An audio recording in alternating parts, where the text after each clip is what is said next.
Camila Esparza never knew silence. Her life was a cacophonous symphony of distant sirens, harsh laughter, and the constant hum of fear in the forgotten neighborhoods of Mexico City. In the early 2000s, she was just another shadow gliding beneath the neon lights that promised everything, but delivered nothing more than cold, dangerous nights. Rejected by the family that should have loved her, Camila learned to build herself from the shards of her own existence, transforming pain into an invisible armor. Every step she took on the cracked asphalt was an act of defiance, a silent declaration that she was still there, breathing, fighting. If you're watching this from somewhere safe, perhaps from the comfort of your home, think about how stories like mine are rarely told. If this story touches you and we reach 1,000 subscribers, maybe more voices that have been silenced will find a way. Comment where you're listening from, so I know I'm not completely alone in this darkness. Her journey was forged in the fire of rejection, an exile imposed by those who shared her blood but could not accept her soul. The memory of her home was a wound that never healed, a ghost that haunted her in the loneliest hours just before dawn. It was this primal pain that pushed her onto the streets, where the metropolis's indifference was, in a way, more honest than her family's veiled contempt. She learned to read glances, to decipher the hidden intentions in a quick smile or a sharp gesture. The street became her university and her prison, teaching her brutal lessons about survival, loyalty, and the fragility of human life when it is not valued by the system. Every coin she earned, every night she survived, was a victory won with a piece of herself, a tribute paid to a world that demanded everything and gave nothing in return. It was in this abyss that she found an unlikely refuge, a sisterhood of other trans women, equally broken and resilient souls, who became her true family. Among them, loneliness dissipated, replaced by a fierce complicity. They shared lipstick, secrets, dreams, and above all, the heavy burden of existing in a world that saw them as aberrations. In this small circle of affection, Camila was not just a survivor. She was loved. She was seen. They were warriors of the night, painting their faces like soldiers before battle, facing danger with a courage born from a pure necessity. There, amid the precariousness of rented apartments and improvised meals, they built a home, a fragile sanctuary against the storm outside, proving that family is not always of blood, but of soul. Mexico City, for them, was not the vibrant cultural capital that tourists saw. It was a labyrinth of dark alleys and poorly lit streets, where danger lurked around every corner. The air was thick with the smell of pollution and street food, a mixture that clung to their clothes and their memories.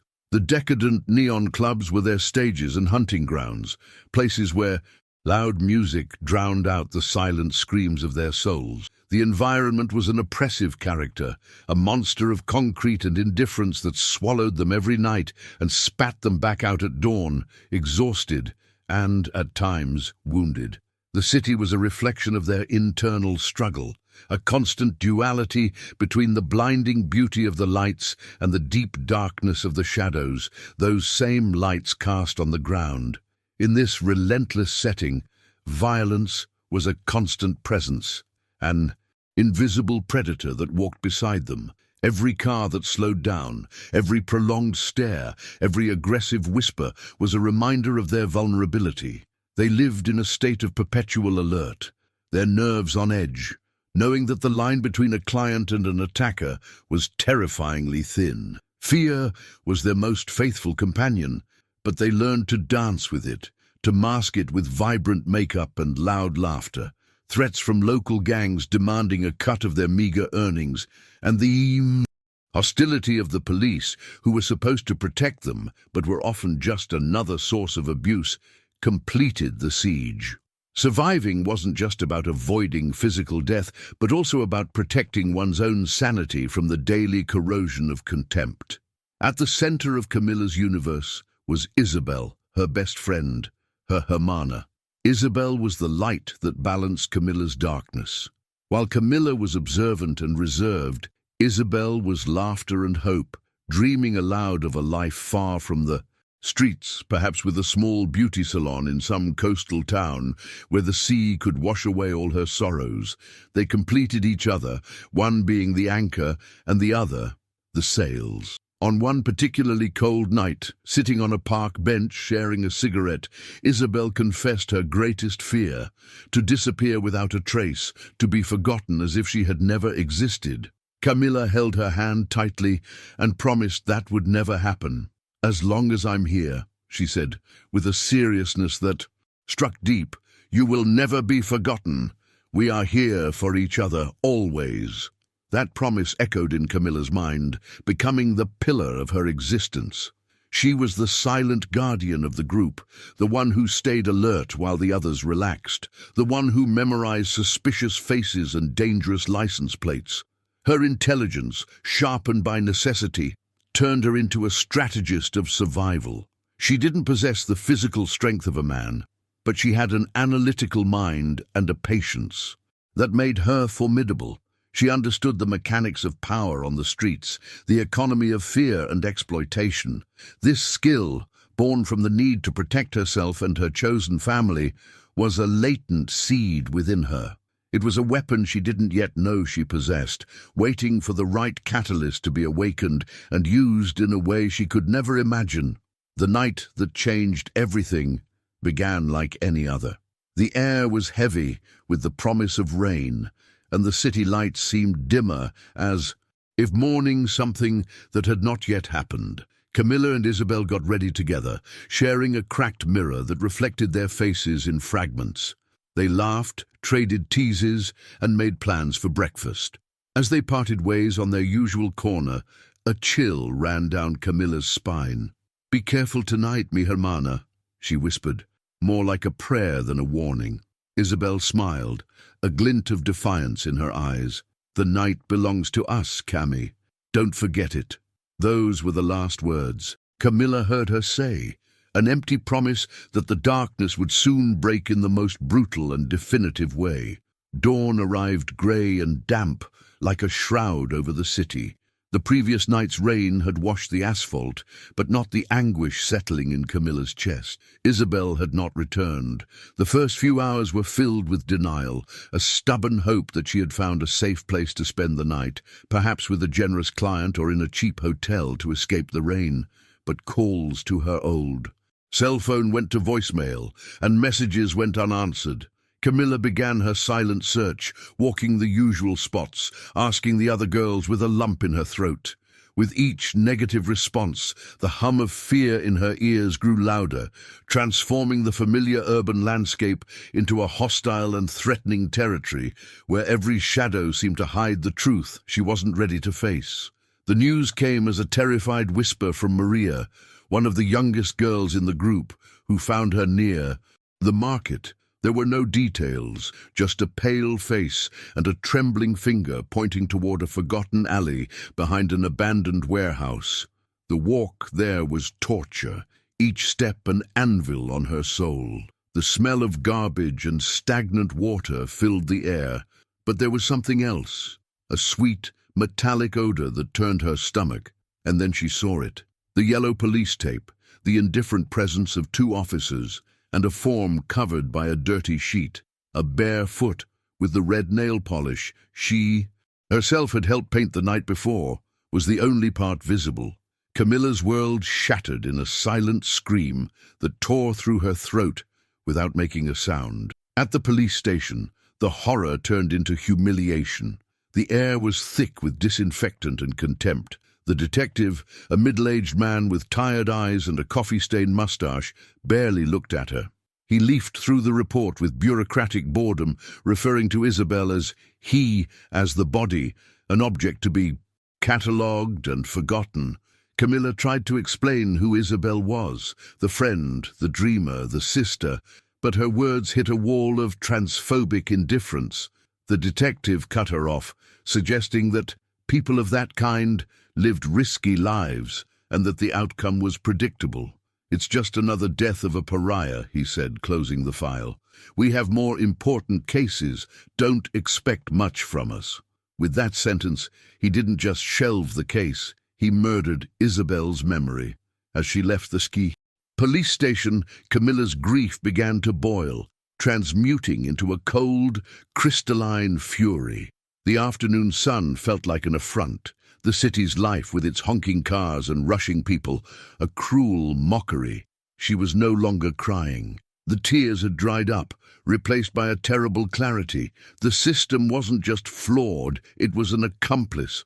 The police, the law, society, they were all part of the machine that crushed people like her and Isabel.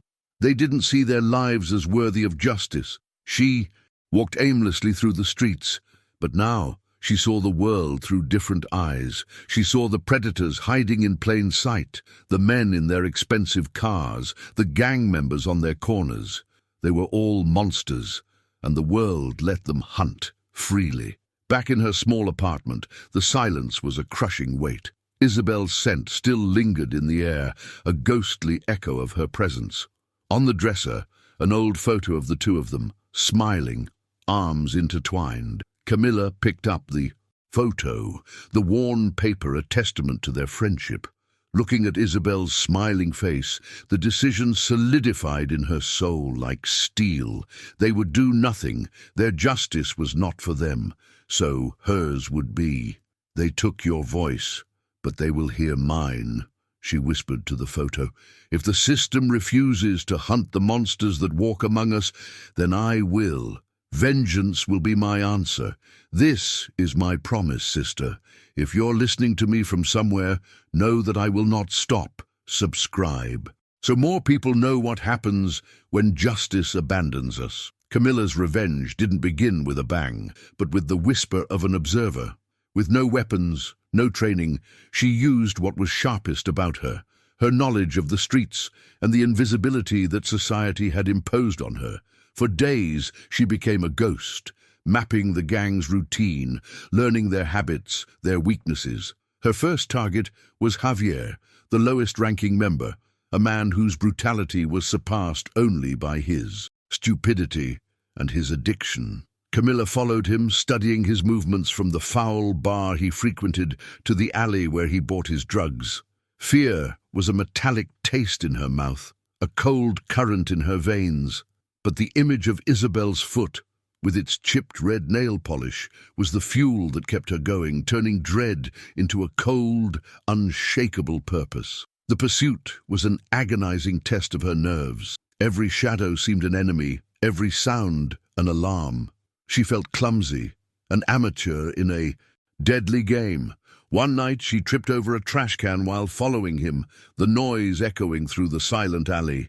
Javier turned, his bloodshot eyes filled with suspicion, and Camila shrank into the darkness, her heart hammering against her ribs, certain she would be discovered. For a moment that felt like an eternity. He scanned the shadows, but dulled by alcohol and drugs, he shrugged and continued on his way. That near mistake taught her a vital lesson about patience and silence. She was not a natural predator. She needed to learn to be one, to control her breath, to merge with the darkness that had always been her refuge and would now become her weapon. The confrontation happened on a night of fine drizzle, in the same kind of alley where Isabel was found. Camila cornered him, armed only with a piece of rebar she had found at a construction site. It wasn't a clean execution like in the movies. It was a desperate, dirty fight. Javier, despite being numb, was strong. He grabbed her, his sour breath on her face, the surprise in his eyes quickly turning to fury. They rolled on the wet, filthy ground, a grotesque dance of violence. Camila fought with the strength of all her accumulated grief and rage, driving the metal into her attacker repeatedly. The sound of the blows, the warmth of the blood, his last gurgling breath were the first notes of her terrible symphony of revenge. When it was over, the silence that followed was more deafening than the struggle. Camila stood, trembling, her body covered in filth and her enemy's blood. The adrenaline that had sustained her dissipated, leaving behind a cold emptiness and an uncontrollable shaking. She leaned against the wall, the rebar falling from her hand with a metallic thud, and vomited violently. The reality of what she had done hit her with the force of a punch. She had taken a life. She had crossed a line from which there was no return. The image of Javier, his lifeless eyes staring up at the rainy sky, was seared into her mind. In that moment she felt no triumph, only the crushing weight of her first step into an abyss from which she might never escape. The news of Javier's death spread like wildfire through the streets. The police dismissed it as another score settling among criminals, just as Camila had predicted. But for her community, the death had a different meaning. There was fear, yes, the fear of escalating violence. Yet, underneath it, there was an undercurrent of relief, almost of gratitude. The other women noticed that one of their tormentors was gone. They didn't know who was responsible, but they felt a small, almost imperceptible shift in the balance of power. The constant oppression had lessened by a degree. Camila, watching from a distance, saw the lighter gazes and the slightly less whispered conversations, and understood that her action, as monstrous as it was, had created a tiny space to breathe. In her solitude, she looked at her own hands, half expecting to see them stained, but they were clean. The stain was on her soul. "Have I become the monster I hunt?" she wondered, Isabel's voice echoing in her memory. Maybe. But what else did they leave us to be? We were pushed to the edge of the cliff, and when one of us fell, they turned their backs. This is my answer. If you, who are listening to me, understand this rage, this need to fight when no one else will fight for you, then join us. Your subscription to this channel is a scream against the silence that kills us. It's proof that we are not alone, no matter how dark the night seems. Meanwhile, in a grey office crammed with files, Javier's case landed on Detective Morales' desk. Unlike his cynical colleagues, Morales was a man who believed in order, even if the world around him was in chaos. He was meticulous, an observer of details others ignored. As he reviewed the crime scene photos and the preliminary report on Isabel's death, something caught his attention. The brutality of Javier's death was unusual for a gang fight. It felt personal, intimate. His intuition, honed by years of experience, told him that these two events, seemingly disconnected, were the first chapters of a much darker story. He began to connect the dots that no one else cared to see. Camila, for her part, knew that luck and fury wouldn't be enough. The first kill had taught her about her own vulnerability. She needed to be stronger, faster, smarter. She began to train her body with a fanatical discipline, running through the streets before dawn, using her own body weight to build strength in her small apartment. She watched, she learned, she acquired a knife from a fence and learned to wield it, not like a martial artist but like a predator, focusing on vital points. Her mind sharpened as well. She became a strategist, studying the psychology of her targets, using their vices and arrogance as weapons against them. The pain of her grief was channeled, transformed into a cold, precise tool. The second target was a man named Ricardo, known for his cruelty and for being El Sombra's right-hand man. His death would not be in the heat of a fight. It was planned with a surgeon's precision. Camila discovered he had a mistress in a distant neighborhood, a weakness he kept secret. She set a trap, using the promise of a rendezvous to lure him to an empty apartment. When he walked in, expecting pleasure, he found only silence and the figure of Camila emerging from the shadows. This time, there was no desperate struggle. It was quick, efficient, and terrifyingly quiet. She left him there, positioned in a way that sent a clear message to the rest of the gang. No one was safe. With the second death, the whispers on the streets grew into a legend. They began to call her El Ángel de la Sombra, the angel of the shadow, a vigilante who emerged from the darkness to protect the forgotten, an almost mythical figure who hunted the hunters. For the trans community, she became a symbol of power, a vengeance embodied who did what the system refused to do. The story grew, embellished with fantastic details each time it was retold. Camila listened to these rumors with a cold detachment. She didn't see herself as an angel, but as a necessary evil. The legend, however, was useful. Fear was a powerful weapon, and the angel's reputation did her work for her, sowing paranoia in the hearts of her enemies. Detective Morales now had a clear pattern. 2 deaths, both members of the same gang, both with a targeted and personal violence. He convinced his superiors to give him more resources, arguing they were dealing not with gang violence, but with a serial killer on a mission. Morales delved into the victims' lives, and that's when Isabel Esparza's name appeared, a footnote in a shelved case file. He realized the violence had started shortly after her death. The killer's motive was becoming clear. It wasn't about territory or drugs. It was about revenge. He began to build a profile of his suspect, someone close to the first victim, someone who knew the streets as well as the criminals themselves. The third target, a man called El Chacal, was more cautious and always surrounded by other gang members. To get to him, Camila had to be bolder. She disguised herself, using the skills she learned to survive on the streets, and infiltrated a decadent party the gang was throwing at one of their safe houses. The risk was immense. Every second, she risked being recognized, a wrong word or a wavering glance sealing her fate. The tension was almost unbearable, but she moved through the hostile environment with an outward calm that belied the storm within. Her goal was to isolate El Chacal, to cut him from the herd for the kill. She succeeded, using a mix of seduction and the promise of better drugs to lure him to a back room. The confrontation was quick, but loud.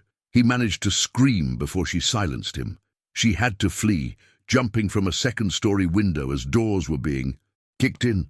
The fall left her with a deep gash in her leg and several bruises. She escaped by a hair's breadth, limping into the darkness, the sharp pain a reminder of her mortality. The mission's success came at a high cost. She was injured, and the gang now knew their enemy could walk among them, unseen. The hunt would become even more dangerous, and paranoia would fully set in on both sides of the conflict. Doña Carlota, the matriarch of the community and owner of the only bar where the women felt safe, watched Camila with worried eyes. She saw the darkness gathering in the young woman, the light in her eyes being replaced by a cold, dangerous flame. Carlota noticed the subtle limp, the new scars Camila tried to hide, her increasingly frequent nocturnal absences. Like a mother who knows her child's soul, she knew Camila was walking a dark road. She didn't need a confession. The truth was written in the hardened posture and haunted gaze of the girl she had watched grow up on the streets, to whom she had so often offered comfort and a plate of hot food. One night, as Camila tended to her wound in the back of the bar, Carlota approached, her expression gentle but firm. "What are you doing, my child?" she asked, her voice low and heavy with affection and fear. "Revenge is a poison you drink, hoping the other person will die. This darkness you've embraced, it will consume you. Isabel wouldn't have wanted this for you. She wouldn't have wanted you to become a monster, to hunt other monsters." Carlota's words were both a balm and a dagger, striking at the core of Camila's conflict, the small part of her that still feared she had completely lost her humanity on the path she had chosen. The conversation with Carlota shook Camila deeply. The loneliness of her mission seemed to weigh a ton. "Carlota fears I'll lose my soul," she thought as she looked at her reflection in a dirty puddle. "Sometimes I think I already lost it the night I found Isabel. I lost everything." Telling this story, sharing this journey is the only way I've found to try to find myself again, to prove that some part of the old Camila is still here. Your support, every subscription, every comment, helps me continue this search, to not let the darkness and the silence win in the end. It's a reminder that someone cares. Meanwhile, Detective Morales had a breakthrough. A low-quality security camera from a shop across the street from the gang's party captured a figure jumping from the window. And limping away, the image was grainy, the face indistinguishable, but the figure was clearly female. This changed everything. He was looking for a woman with the training or instinct to kill, and with a recent leg injury. He cross-referenced this information with records of Isabel and her community. The profile was narrowing. For the first time, he felt he was hunting a real person, not a legend, and the tragedy of the situation began to weigh on him. The gang, now with 3 members, dead and led by an increasingly paranoid El Sombra, reacted with brutality.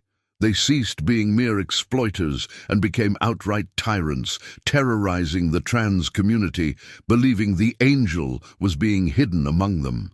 The assaults increased, the extortions became more violent. They wanted to force the vigilante out of the shadows. Camila's actions, intended to protect her sisters, had inadvertently put them all in even greater danger. The weight of this unintended consequence was a new form of torture for her, forcing her to re-evaluate her tactics and her next move with even more care. Now, Camila's mission had a dual urgency. She needed to eliminate the gang's leadership to end the threat once and for all, and she also needed to protect her community from the retaliation she herself had provoked. She became a nocturnal guardian, patrolling the streets not as a hunter, but as a protector. She intervened in assaults, scared off henchmen, becoming a ghostly presence that attacked and disappeared, reinforcing her legend but also exposing herself to ever greater risks.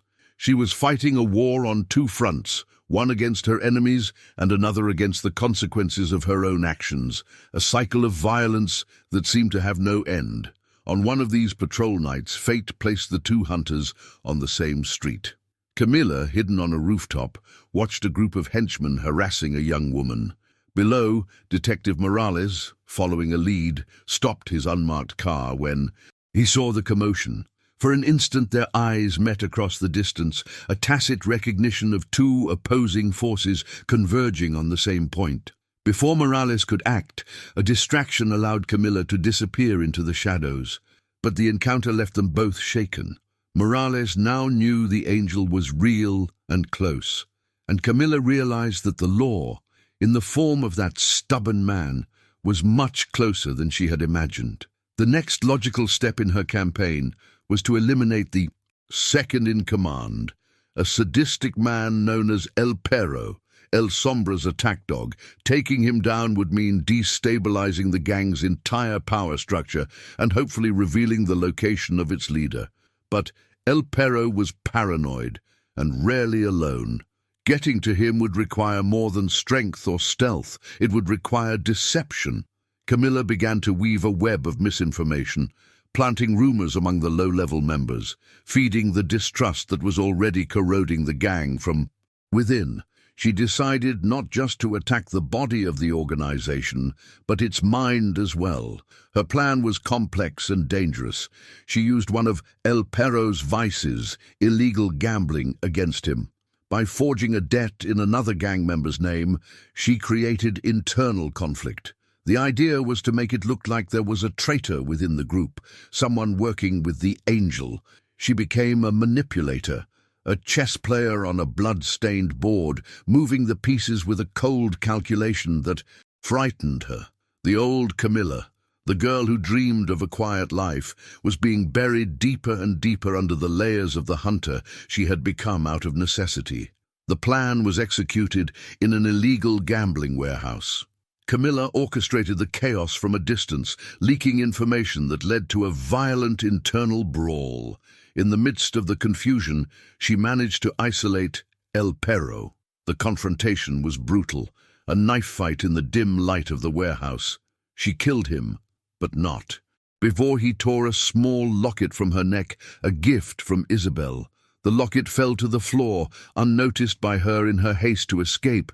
She had won the battle, but she had left behind the only physical proof connecting her to her old life and now to a series of murders. Detective Morales arrived at the crime scene minutes later. The place was a chaos of bodies and blood, but his trained eye scanned the floor, looking for something that didn't belong in that carnage. And then he saw it. The small silver locket engraved with the initial I. He picked it up, the piece cold in his gloved hand. He remembered Camila Esparza's file. He remembered the report mentioning that an identical locket had been reported missing from her belongings. In that instant, the identity of the Angel of the Shadow ceased to be a mystery. He had a name, or at least a clear path that led to her. The hunt was about to become personal. With the death of El Perro, the gang structure crumbled.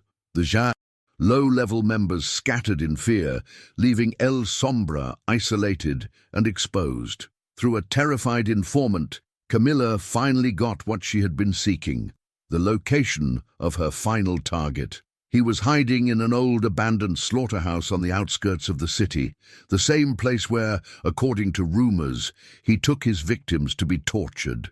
As she sharpened her knife, preparing for the final confrontation, Camila felt the net closing in. She didn't know about the locket, but she felt the weight of Morales's gaze on her back. The night of final vengeance had arrived, and she knew that regardless of the outcome, this would be her last hunt. The abandoned slaughterhouse rose against the night sky like a carcass of metal and brick, a monument to death. The smell of rust and old blood hung in the air, a foul greeting that promised violence. Camila moved through the shadows of the yard, each step silent and deliberate. The cold drizzle was the same as on so many other hunting nights, but this one was different. There was no more uncertainty, only a cold purpose that guided her. She was no longer the victim hiding in the streets. She was the specter of vengeance knocking on hell's door. As she slipped through a broken window, the dark interior swallowed her. The silence inside was heavy, alive, and she knew she was not alone. The final prey awaited her in the heart of its own labyrinth of cruelty. The interior was an industrial nightmare, a maze of meat hooks hanging from the ceiling like metal skeletons and chains that swung gently, creating ghostly creaks. El Sombra was here, a presence she could feel before she saw him. He knew this place like the back of his filthy hand. A sick game of cat and mouse began. His voice echoed off the metal structures, a cruel whisper that haunted her. "I know you're here, little angel. Did you come to join your friend? She screamed your name, you know. Screamed until the very end. Every word was poison, designed to destabilize her, to turn her from hunter to prey." But Camila's rage was an anchor. She used his taunts to pinpoint his location, following the sound of his arrogance through the darkness. Just as she cornered him in one of the processing chambers, the hell outside manifested. Blue and red lights flashed erratically through the filthy windows, slicing the darkness in frantic pulses. The distant sound of sirens became a nearby howl, followed by the screech of tires and the slamming of car doors. Detective Morales was here. The law had arrived, too late to save, but just in time to condemn.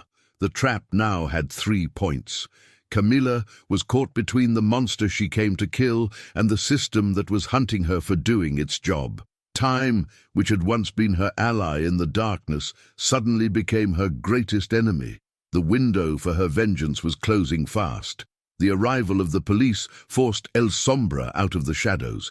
Desperation replaced his arrogance. With his escape routes cut off, he turned to face Camila, no longer a confident predator but a caged animal. He saw her, illuminated by the police flashes, and a hideous smile spread across his face. "So, the angel is just another freak like the other one," he spat, the hatred in his voice palpable. "I should have killed all of you, cleaned the streets of this filth." He embodied everything she hated, the ignorance, the brutality, the transphobia that stole the life of Isabel and so many others. This moment was no longer just about revenge. It was about annihilating a symbol of all the evil that haunted them. The fight was the explosion of all her accumulated pain and fury. He was stronger, but she was driven by an energy that transcended physical strength. It was a dance of knives and fists, of bodies colliding amidst the silent machines of death. She wounded him, he wounded her back. Finally, in a desperate move, she brought him down. He was at her feet, gasping and bleeding. Outside, the shouts of "Police! Open! Up!" grew louder. She could hear Morales's voice. She had a choice: leave him for the flawed justice that would absolve or forget him, or fulfill her promise. Their justice would never reach you for what you did to her, she thought, Isabel's face in her mind. This justice is mine. It is for her. And with a cry that held her entire journey, she drove the knife home, executing her decisive action.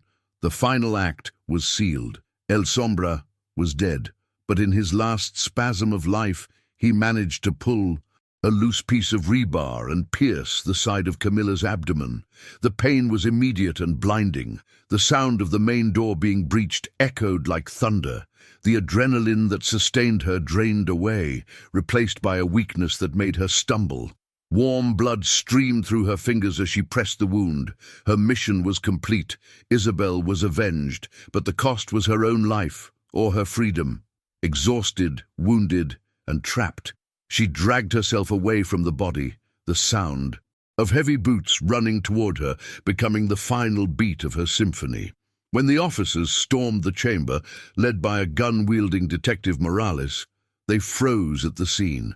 El Sombra's body lay in a pool of blood on one side. On the other, leaning against a metal beam, was Camila, the knife still in her hand, her face a mask of pain, defiance, and exhaustion. The barrels of dozens of guns turned on her. Across the room, her eyes met Morales's. There was a silent understanding in that. Look, the hunt was over for them both. He saw the killer he had pursued. She saw the man who represented the world that had both created and condemned her. The climax ended not with a gunshot, but with the tense silence of two destinies colliding, suspended in the death-filled air. Camila's strength gave out with the blood that stained the slaughterhouse floor. The world tilted, the police lights blurring into a formless smear before darkness took her completely. She didn't feel the hands that held her, but she felt the moment the knife was removed from her grasp. The last thing she saw before losing consciousness was the face of Detective Morales, and in it was not the triumph of a hunter, but the shadow of a tragic understanding. He didn't see her as a monster, but as a mirror reflecting the worst flaws of the system he had sworn to serve. He yelled for a medic, his voice echoing with an urgency that seemed to go beyond professional duty, an urgency to save the woman whose life he had been tasked with destroying. In the streets that Camila had freed, the news fell like a silent bomb. The Angel of the Shadow was one of them, a sister. The terror of El Sombra's gang was over, but at a terrible cost. In her bar, Doña Carlota lit a candle before a small photo of Camila and Isabel together, tears silently streaming down her wrinkled face. There was no celebration, only a deep mourning for the lost warrior and for the soul she couldn't save from the darkness, Camila's. Brutality had bought peace for the others, a peace stained with blood and sacrifice. She would not be forgotten. Her name became a whispered legend, a cautionary tale, and a hymn of resistance, the tragic patron saint of those with no one to protect them. Far away, in the silence of his office, Detective Morales held the small silver locket with the initial I. The case file was closed on his desk, but the story remained open in his mind. He looked at Camila's mugshot, the bruised face, the defiant eyes, the dignity intact even in defeat. He had upheld the law, captured the killer, but justice, true justice, felt more distant than ever. He had failed Isabel. He had failed Camila. The entire system had failed them. That woman's journey had forced him to face the rot he had spent his career ignoring. The line between order and chaos, between victim and perpetrator, would never be so clear for him again. Camila Esparza's final fate dissolved into rumors and conjecture, becoming part of her own myth. No one ever knew for sure what happened after that night. Hospital records vanished. Legal proceedings never became public. Some said she died from her injuries, becoming a silent martyr. Others swore that Detective Morales himself, in an act of conscience, had facilitated her escape to a new life, far from the city that both created and nearly destroyed her. And then There were those who looked into the darkest shadows of the night and believed she was still there, an eternal guardian, waiting, watching over her sisters. Her absence was a presence as powerful as her vengeance. My story, as the world knows it, ends here, on that cold floor. But the struggle of so many others like me continues every night that falls. They turned me into a weapon because they wouldn't let me be a person. Remember Isabel. Remember the reason why the night had to belong to one of us.